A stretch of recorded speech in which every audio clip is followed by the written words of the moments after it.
मवाना खुर्द स्थित रुद्रा स्कूल में हिंदू समाज को एकजुट करने और धार्मिक जागरूकता बढ़ाने के उद्देश्य से हिंदू सम्मेलन का भव्य आयोजन किया गया। इस कार्यक्रम का आयोजन हिंदू सम्मेलन आयोजन समिति द्वारा किया गया, जिसका उद्देश्य देश भर में हिंदू समाज की एकता और सांस्कृतिक मूल्यों को मजबूत करना है। कार्यक्रम की अध्यक्षता मास्टर विक्रम सिंह ने की, जबकि मंच संचालन की जिम्मेदारी नीटू त्यागी ने निभाई। सम्मेलन में श्री श्री 1008 महामंडलेश्वर सरिता गिरी जी महाराज, आचार्य श्री शाश्वतानंद जी महाराज, उत्तर प्रदेश संस्कृति विभाग की राज्य कला एकेडमी की सदस्य डॉक्टर दिशा दिनेश, हिंदू जागरण मंच के गोपाल प्रांत संगठन मंत्री, गणमान्य अतिथि उपस्थित रहे।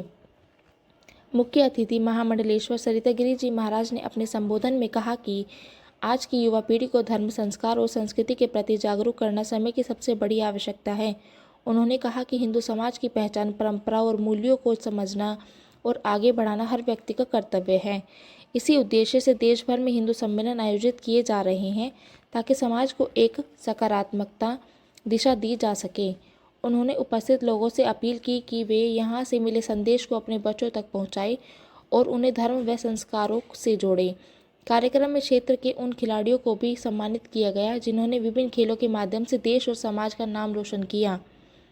सूबेदार उचित शर्मा, रवि शर्मा, इतिशा चौधरी, वंश शर्मा के चाचा डॉक्टर विजय शर्मा, स्वाति चौहान और गर्व त्यागी को शॉल ओढ़ाकर एवं भगवान श्री राम का चित्र भेंट कर सम्मानित किया गया। सम्मेलन में हिंदू समाज की एकता, संगठन और सांस्कृतिक चेतना पर विशेष जोर दिया गया।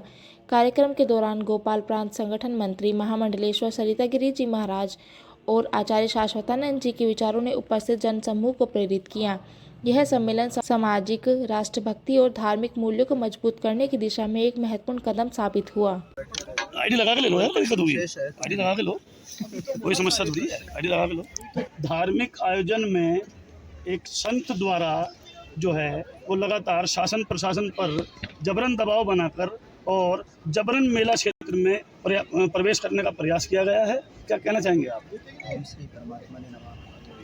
सबसे पहले संत की जो व्याख्या है, संत बड़ा सरल होता है, संतशील होता है, गंभीर होता है और संत का कार्य मर्यादाओं को बनाना है। मर्यादाओं का हनन करना संत का कार्य नहीं है। जो कानून के द्वारा, प्रशासन के द्वारा, शासन के द्वारा जो मर्यादाएं बनाई गई उनको हमें पालन करना चाहिए।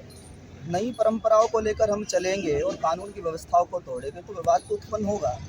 देखो, संत हमें कोई प्रणाम करे ये सामने वाले की महानता है। हम चाहें कि हमें कोई प्रणाम करे फिर ये संतता नहीं है।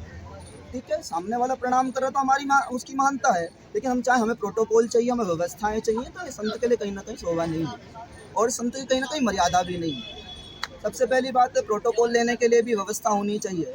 अभी तो आप प्रमाणित ही नहीं है और जब आप प्रमाणित हो जाएंगे तब आपको प्रोटोकॉल भी मिल जाएगा। पहले प्रमाणित हो जाइए। और आजकल तो व्यवस्था उठ रही है कि प्रमाणित होने के लिए कह रहे कोर्ट मुझे प्रमाणित करेगा क्या। यदि कोर्ट आपको प्रमाणित नहीं करेगा तो फिर कोर्ट में आपका केस क्या कर रहा है। और जिस वसीयत के आधार पर आप अपने आप को पदवी पर सुशोभित कर रहे हैं, वो वसीयत क्या कोर्ट के आधार पर बनी है, क्या तुम्हारे घर के आधार पर बनी, आश्रम के आधार पर बनी है? कहीं ना कहीं कोर्ट की सहभागिता इसमें रही है। आप कोर्ट से अभी भी बनकर घूम रहे हैं, इसलिए कोर्ट की बात तो माननी पड़ेगी। कोर्ट तो स्वीकार करेगा तभी हम आपको स्वीकार करेंगे, तभी आपको समाज स्वीकार करेगा। और कुछ बताइए।